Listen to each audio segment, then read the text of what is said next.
Good morning. You're listening into Voice of Reason Boston. Today we have the one and only James Hills. He is an activist for his community, and he's also an advocate for his community, and he fights for what's right. And he's going to be telling us why he's so passionate about the city of Boston and in the community that he serves. Good morning. Good morning. How are you, James? I'm well. Interesting morning, but I'm well. Thank you so much for being here. Shout out to Phil for connecting us. I heard in your promo the thing about a professional expert, and that I am not. I won't say I'm a novice, but I just want to put the disclaimer out that I'm not an expert. I'm just a passionate person that really cares about our community. I'm glad to be here. Okay. Thank you so much. And for those who are tuning in and listening in, can you tell Boston who is James Hill? James Hills. A lot of people forget the S. I had to send my middle school diploma back or complain about it because they forgot the S on it. But people that have known me for 20 years say James Hill. But I am James Hills, and I'm a young man who was raised in Roxbury, in Jamaica Plain, mostly Bromley Heath housing projects. My grandmother lived up the street from Orchard Park, which is now Orchard, they call it Orchard Gardens. I went to Boston Public Schools, and in my teens, in the vein of why we're here today, I think it's relevant. In my teens, I, faced the first cycle of dealing with issues of violence. I lost a lot of friends. I remember one summer, I think I was 13, 14. I have to go back and I've been meaning to look at the stats because I can look at the stats and say that was the summer that I remember going to a funeral in August, like almost every weekend, and it was just crazy. I'm a man that loves God. I love my family. I love my community. In reference to a lot of people know me, for ministry and whatnot, and I am, on an interesting journey as far as ministry. But it's interesting because someone texted me yesterday and said, you're doing ministry. You are. Real. You are. Real ministry. So in the vein of some of your viewers may know me, from church, whatever, just to say that the mission and the work is still ultimately that people have an improved quality of life and living that life more abundantly, here on earth. And I am, being 46 years old, I have been, let me back up a little bit, being raised in church, when it comes to issues around like sexuality and being gay or whatever, it's a very interesting, touchy topic. And in the past few years, I've been, more open, about my sexuality. So I'm a black man, I'm a black gay man, and I'm someone who really has taken the good, bad, and ugly of life's experiences and have tried to learn from mistakes and apply lessons learned. And I haven't always got it right, may not be doing it right, and may not always get it right. But the motive is pure, and I do know that this advocacy and passion is a part of who I am, because I have often asked God to take it.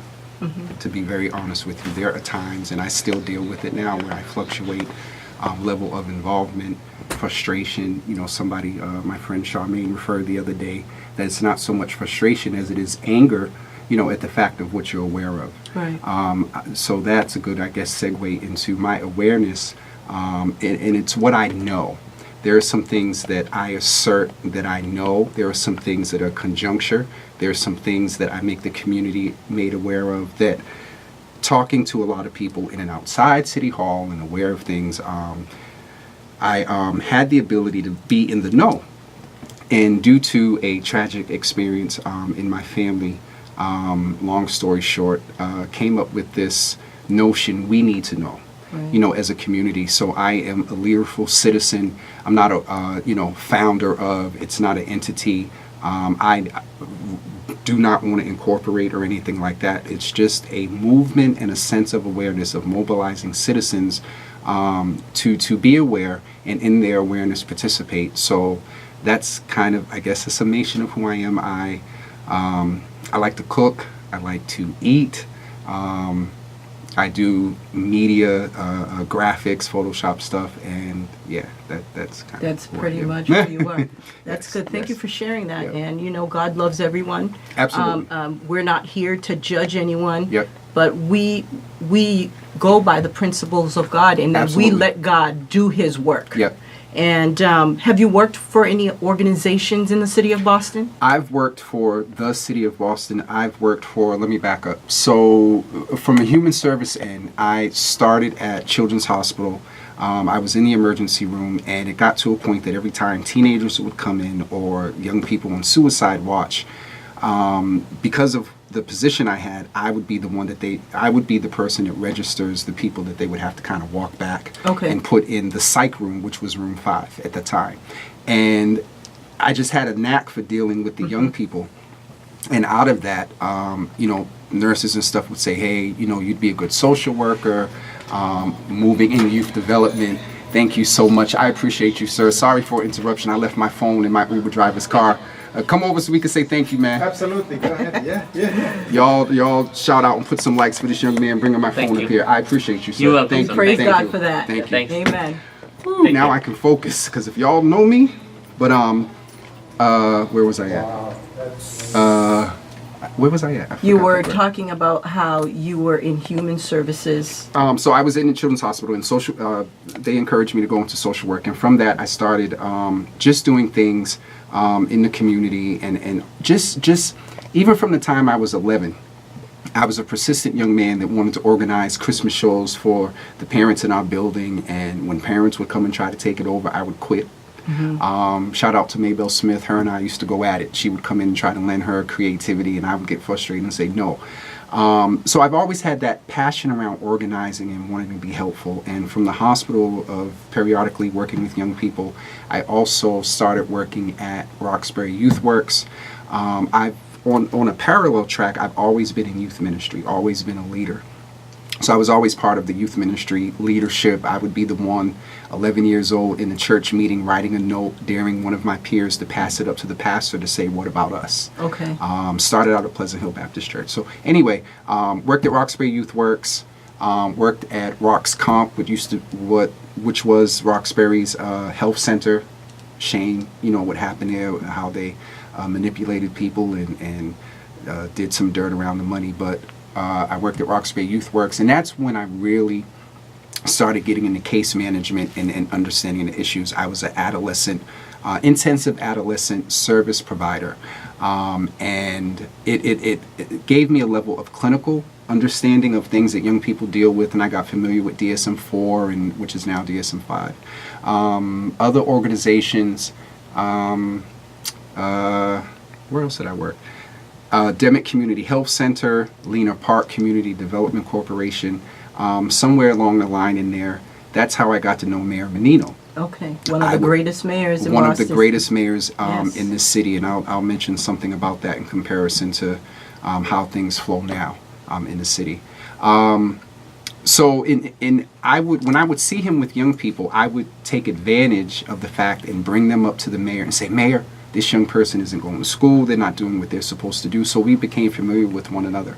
And in a community meeting one day, he and Governor Patrick convened around violence, and I made a lot of points in the meeting and had the mic a little bit, and in retrospect, I now understand why. But at that time, the mayor, asked me to come into his administration. On that same day, Governor Patrick asked me to be a part of his anti-crime council, to be the youth worker voice on there. That's awesome. And that got me into, politics and whatnot. So I wound up working for the city. Wound up working on a state level, council, and advised the governor. And I worked for the city of Boston for 3 years. Started out as sort of a hip hop advisor. I now recognize that, because someone actually said this to me the other night in reference to this administration. Well, I'll leave that alone. That the mayor had a knack for people that would eventually wind up recognizing the power of that seat. Mm-hmm. When they would start to demonstrate that they're on a road to calling that seat to more accountability and responsibility, what the mayor often would do, and I believe the motive was pure in a lot of times, is he would see talent He would see passion, and he would see also on the political end, it's understood that if you work for the mayor and it's time for an election, you're going to be as passionate about getting him reelected. You want to keep your job. Right. So, I want to believe that there was pure motives that he had, but the truth of the matter is there may have been some motives that were self-serving. One, eventually, the more I got in the know and the knowledge like I am now, I probably would have come for him, as some people refer to.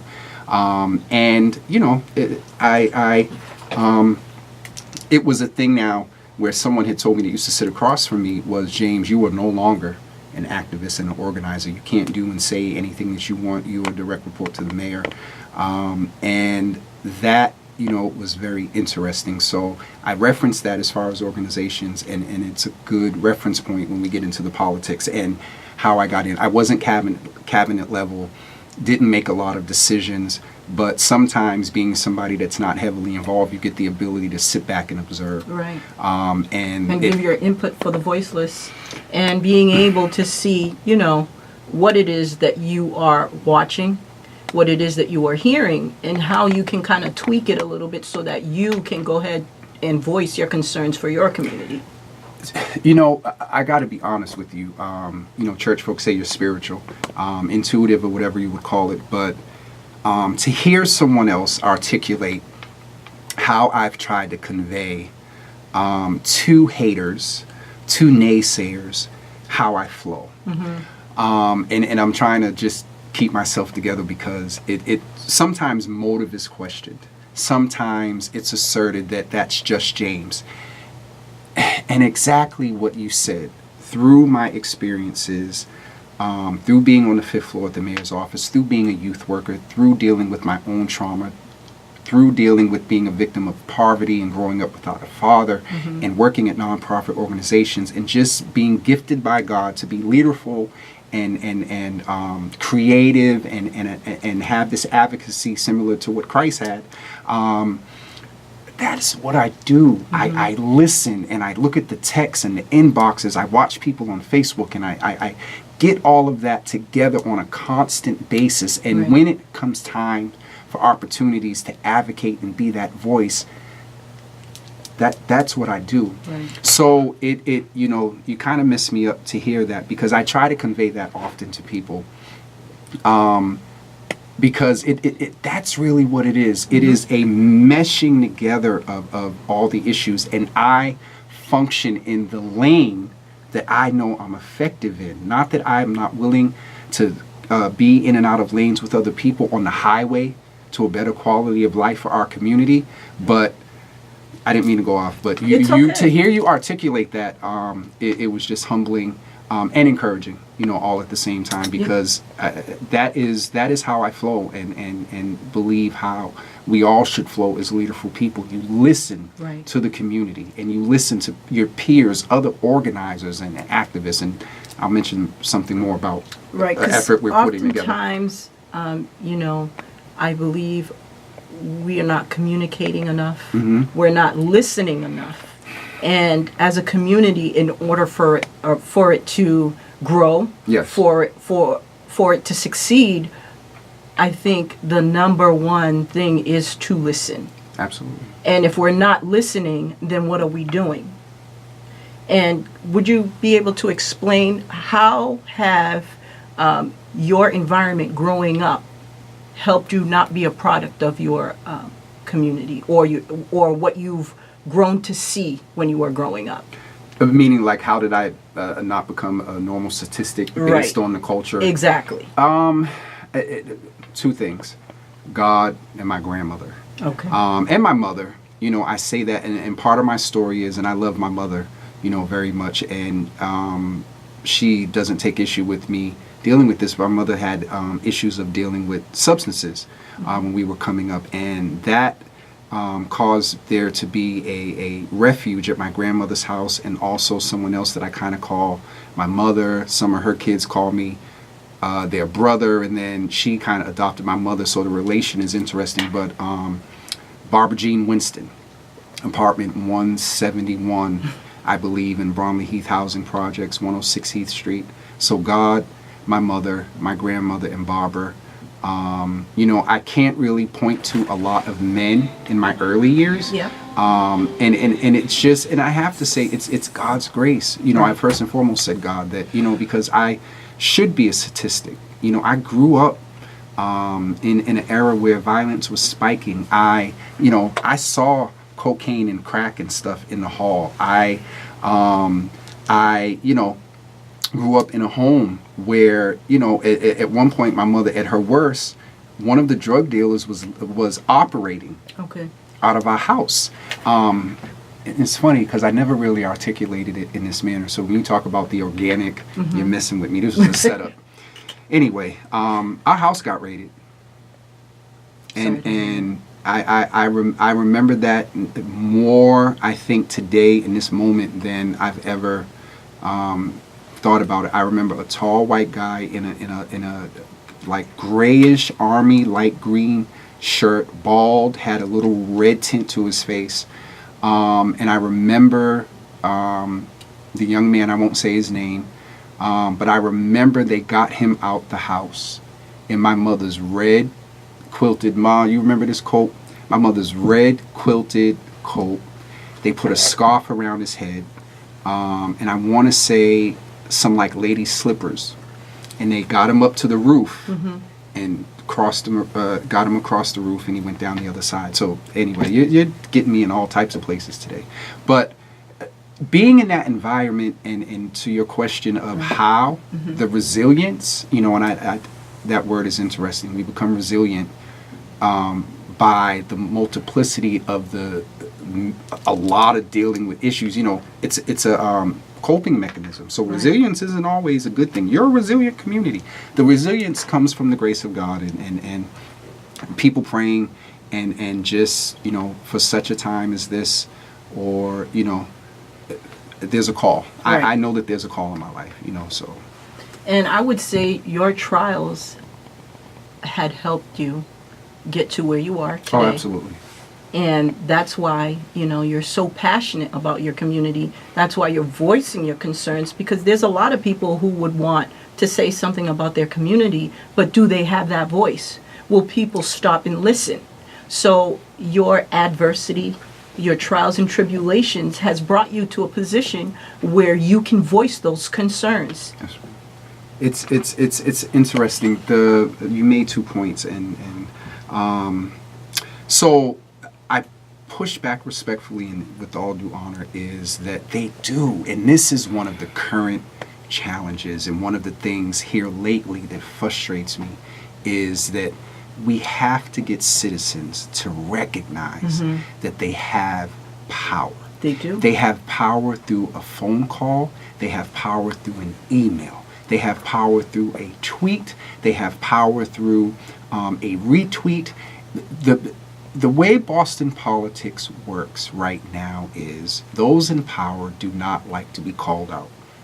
Those in power and have influence over decisions and make decisions that influence our quality of life do not like when we bring to the forefront their decisions sometimes aren't always based on the priority of the people. So I need to highlight the fact that the way we seize power and we bring our collective voices together is that one person that doesn't think they have a voice, they do. And then they tell the next person, and I don't know how old you are, but there was a Suave commercial some years ago. And what it said was, if I told you about the shampoo, your hair would be better. Then if you told 2 people, their hair would be better. And then if they told 2 more people, and so on and so on. And that was the theme of the commercial for all of us old heads. And that is where the concentration of the work right now is needed. The activists and the organizers and the leaderful people have heard folks and have compiled, to surmise what you said earlier, their voices. But it when it's time to show up, that's where our people lack. A lot of people get on me about balance, and James, it's not just a handout from the mayor and from the government. There is a level of accountability that we have in our community to show up. There is a level of accountability that we have in our community to not be a 45-year-old man driving around with your son shooting people. Right. So, there is power in our voice. I just wanted to bring up the, not so much pushback, but highlight an opportunity that you made or that you've given to let people know that there is power in their voice. I'll point to one thing. 75 citizens came together in February and moved the needle around trauma response and things that the Office of Health and Human Services sort of oversees when it comes to trauma response, expansion of money that begins next week on Monday, July 1st, in the new budget. Also 20 additional stipend youth workers. The chief told me out of his own mouth, James, the timing of my coming in, the meeting that was attended, and the people in my staff hearing from the community influenced what happened. So I don't bring that up a lot to shout out James and We Need to Know in the movement. I do shout it out around We Need to Know in the movement because it can only get better. What happened, that it's sort of stagnant now, is we had a follow-up meeting in April. It was James and a few other residents and about 25 city folks. Right. So then now sort of their posture is, well, he doesn't have the backing he had in February. You know what I mean? So when myself and Monica and James Mackey and Calvin Feliciano and other people, Julia Mejia, when we put these things out to ask people to get involved, we understand and have seen the effectiveness of a collective voice. And I'll shut up because you got me on the soapbox. Thank you, James. We're going to No take problem. a quick break, and we'll continue our conversation. Thank you. Thank you. Thank you for tuning in. Voice of Reason Boston. We have James Hills with us today. I said the S. And we're going to continue the conversation of We Need to Know. And again, shout out to Phil Harrod for giving me the opportunity to meet James today. This is our first time meeting. When I came across James's page without knowing nothing about him, when I saw his Facebook page, I was like, he's very vocal. And I didn't take anything as far as, he's being a troublemaker in the community or whatever people may want to say. It's more of being passionate. I felt that you had a passion for your community. I felt that you just wanted to let people know that they are smarter than they think. No question is a dumb question. I felt that you just want to let people know that this is what's going on in our community. Be aware, get involved, because if you don't get involved, then nothing's going to happen. If you don't vote, then the same things are going to stay the same way. And I just want to thank you, James, for just coming out. You're a humble person. You didn't have to say, I have to look at my calendar. You just said, sure, what day that you have available, without even knowing me and knowing what I was about. You just came in. And I think that's the number one thing that we need in our community, being able to be available and sharing information and being able to help. As we continue our conversation, let's talk about the public safety. I know I saw a clip in the city of Boston. We can agree to disagree. Explain to our viewers and our listeners, why are you so passionate about people knowing about the public safety, and what can we do as a community, as a collective? If we don't like something, we can voice our concerns together to make a change. So I'm looking at the camera because anybody that knows me that's watching is probably counting down, waiting for me to go boom. So I am going to intentionally do my best to articulate why. One, it's multifaceted. You asked specifically for me. There is a point of it now. It's become personal on a level as a citizen. And please remind me to go back to that, because that is the most superficial and least important priority point. The first point would be that our mayor has not demonstrated a level of responsibility and accountability for what is currently in place around public safety in our city. What I mean by that is that he is fully aware of a lot of citizens, I hate to use the word regular, normal everyday citizens who may not recognize their voice yet, and citizens who have seized their voice has made him aware of things that are going on under and in his administration that aren't apropos to success for a better quality of life. Another part of this is that office, one of three, has a level of autonomy that through a signature, through budget allocation, you have the ability to look at what's worked and to look at other cities to see what is working, and then listen to the people that volunteer their time to be the voice of the community and bring back not just complaining. If I was on another station, I would say something else, but making noise and moaning.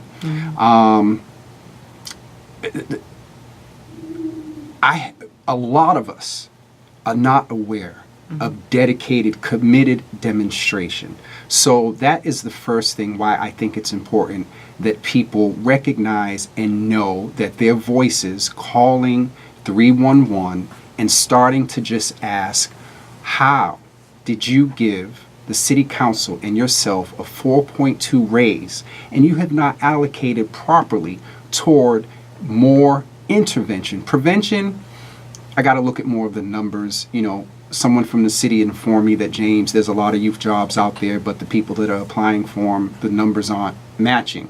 And I had to think about it and say, well, availability of, computers and whatnot. So anyway, getting back to your question, one of the other facets is that, and the reason I think your question was, why am I so passionate? Well, first, I'm sorry to cut you off. Go ahead. So, for people who are listening and who never heard about public safety, what is it? So public safety, and shout out to Tim McCarthy, even though he needs to step up and do more. I reached out to him in the winter because he's Andrea Campbell, the president of Boston City Council, appointed him over the head of that committee. So public safety, he explained to me, is, James, not just the lane you travel in around violence prevention and whatnot, but it's also inclusive of EMS, the fire department, the Boston Police Department, and issues around violence, sexual assault. So when we talk about public safety, not to play on words, the mayor has two offices of public safety. One he created that has staff that are at City Hall that report directly to him, which is the Mayor's Office of Public Safety.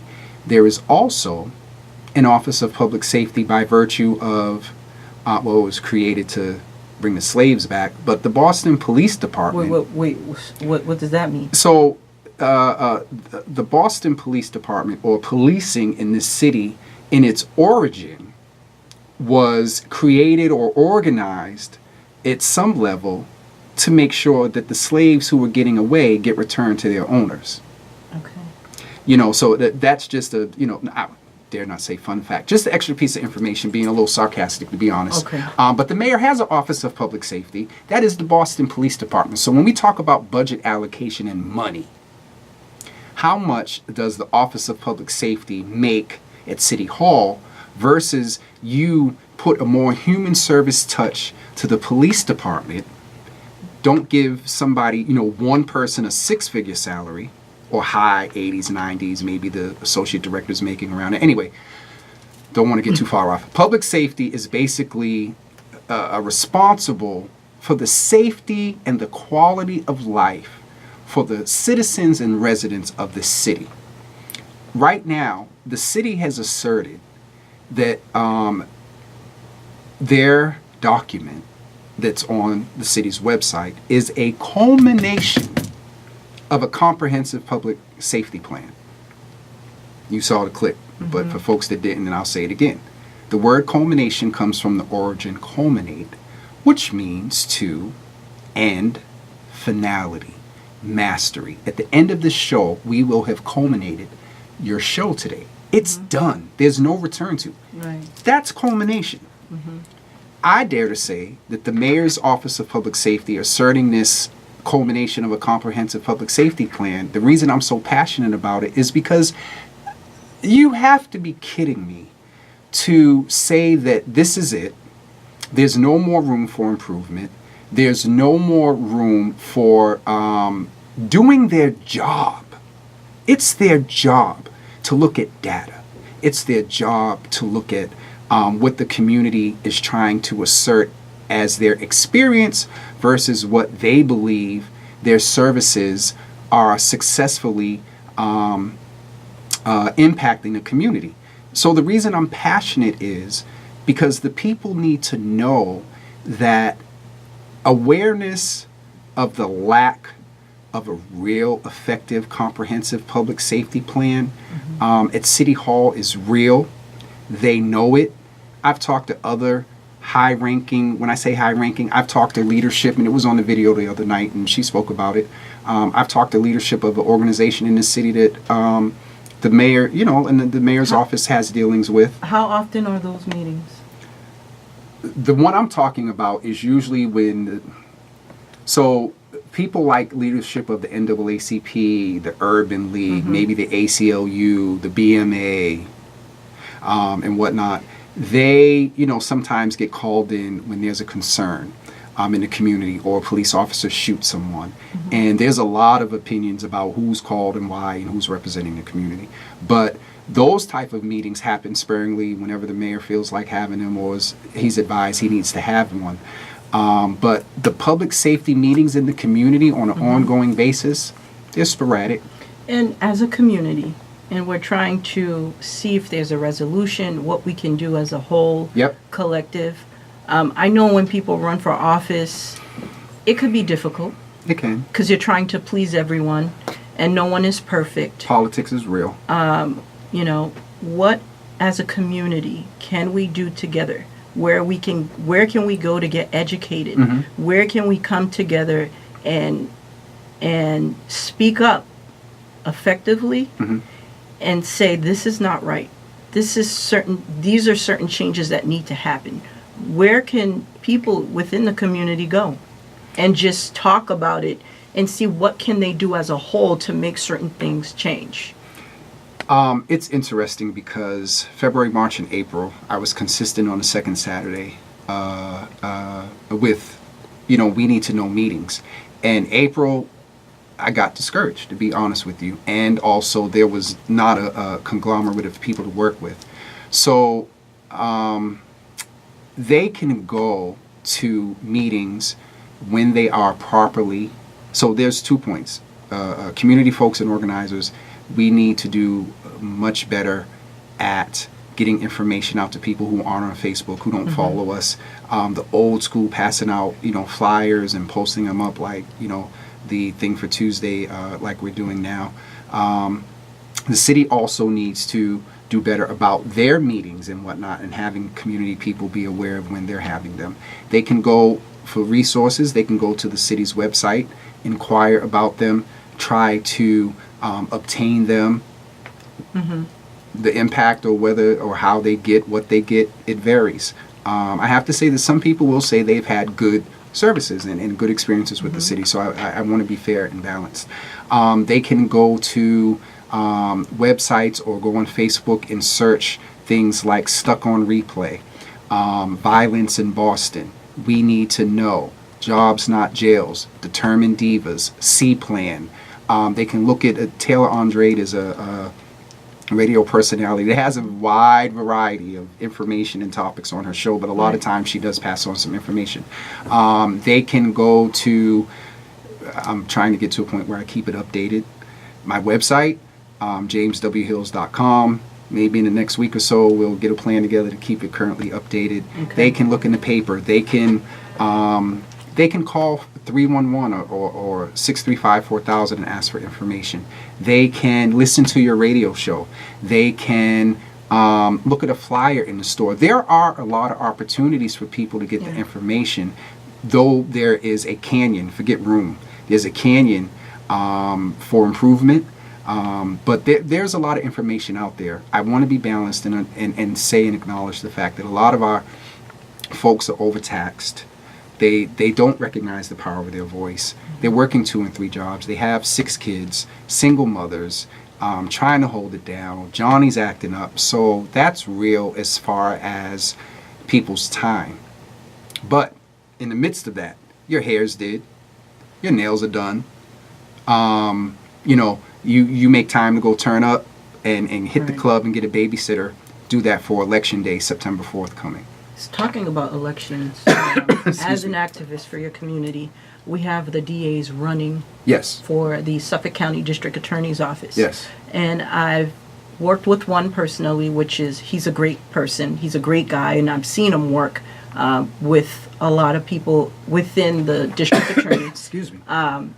But what do you think, and what, as an activist, feel that should be happening to get more youth involved, for them to know, hey, these DAs are running, you know, potentially, you know, I'm not saying people are going to get into trouble. If you were to be in trouble, how would you want your cases handled within the district and the system to deal with it. Right. Yeah. So first thing that comes to mind is on August 9th, I Have a Future is having a youth-led, I don't know if it's a forum or debate. James Mackey, or if anyone's on, can you comment and let me know? Anyway, they're having an event. So young people, you know, the place needs to be packed out. I don't have all the information. If somebody could give me the information, I'd put it out there. But you can go on Facebook and just search I Have a Future. The information is there. That's the first thing that comes to mind. I think we as leaderful people continue to do what we're doing and promote it on social media. We need to do some door knocking and phone banking just around getting out to vote. People need to search and go to DA Make a Difference. Yeah, DA Difference. DAs Make a Difference, or makeadifference.com. Rasan, somebody please get me that website, please. DA Difference. You can Google that. DA Difference, Massachusetts. Getting the information about the qualities of a DA that is progressive. That, you know, even though Jeff Sessions put out this mandate around how asset forfeiture, say it for me. I'm sorry? When they forfeit their assets. Forfeiture? Forfeiture. That's it. Yeah. Thank you so much. You know, how that's going to be handled from a federal level, but then, you know, the DA here in this county determines how it's going to be handled. So people need to educate themselves about that. There are going to be some more forums coming up just on information, not associated with any one candidate. I will say that people need to look at all the candidates. Yes. We have a good variety of candidates that are running, and they all bring something different to the table. Something different already. But at the same time, it is your job. It is your duty to learn about each and every one of them, what it is that you like, what it is that they bring to the table that attracts you. Because this is your future. We're living in a community right now where you can get easily caught up. So you want to make sure that you would want a DA to represent you and your values, and how we're not just going to be putting people to jail, because jail is not the solution. Because sometimes people commit crime due to some type of trauma that they had, addiction, or an addiction, or survival. Exactly. You know, when it comes to and it becomes a domino effect. Yep. And there is other solutions besides jail. You know, we can always help and put our heads together to find a way to how to rehabilitate people instead of just putting them into jail, because they have parents, they have children, you know, and that causes some kind of psyche effect on these parents who goes to jail with their children, and they see these things and they think it's normal when it's not. So it is very important for the community to get involved. Know who you want to run for DA. Everyone, again, like I stated before, every one of the candidates have something to bring in the table. You know, just learn about them. Have you interacted with any of them? Do you see any candidates that is pushing towards what you feel is necessary that needs to be talked about? I have interacted with everyone. The independent, no. One of them, no. Two of them, no. Three of them I have interacted with. Okay. That are running out of the 7. It was 6, and now we have this independent, or whoever he is, running. The 3 that I have interacted with, I definitely bring something to the table.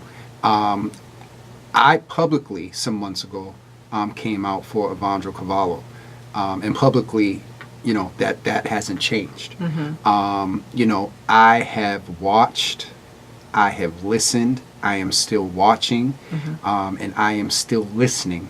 I, have been in contact with a campaign that I wouldn't say is assertively courting, but there is a what we have to understand. Let's just keep it real. What we have to understand about the DA's office is similar to what I said about the mayor's office. The DA has a certain level of autonomy when it comes to say so of how people that we care about, people that look like us, people that share some of our life experiences, the good, bad, and ugly.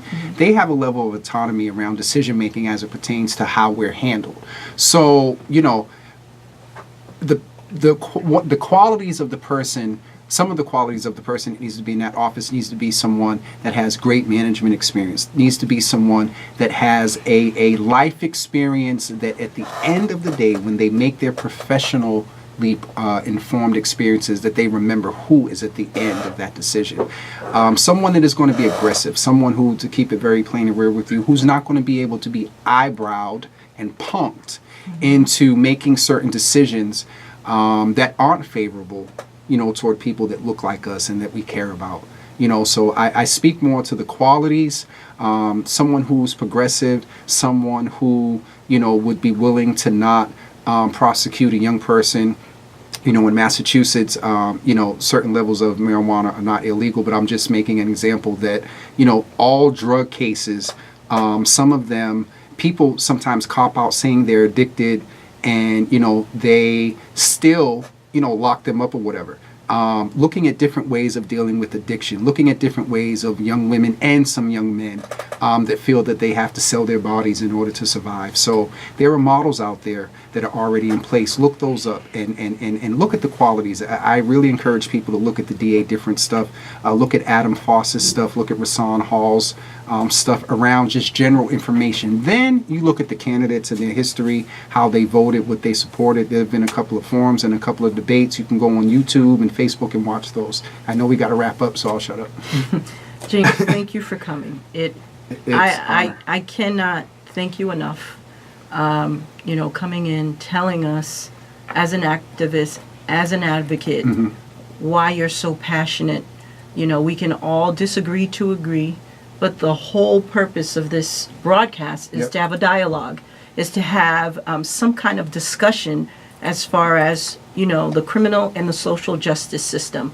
How, as a community, we can make an impact. How can we work together?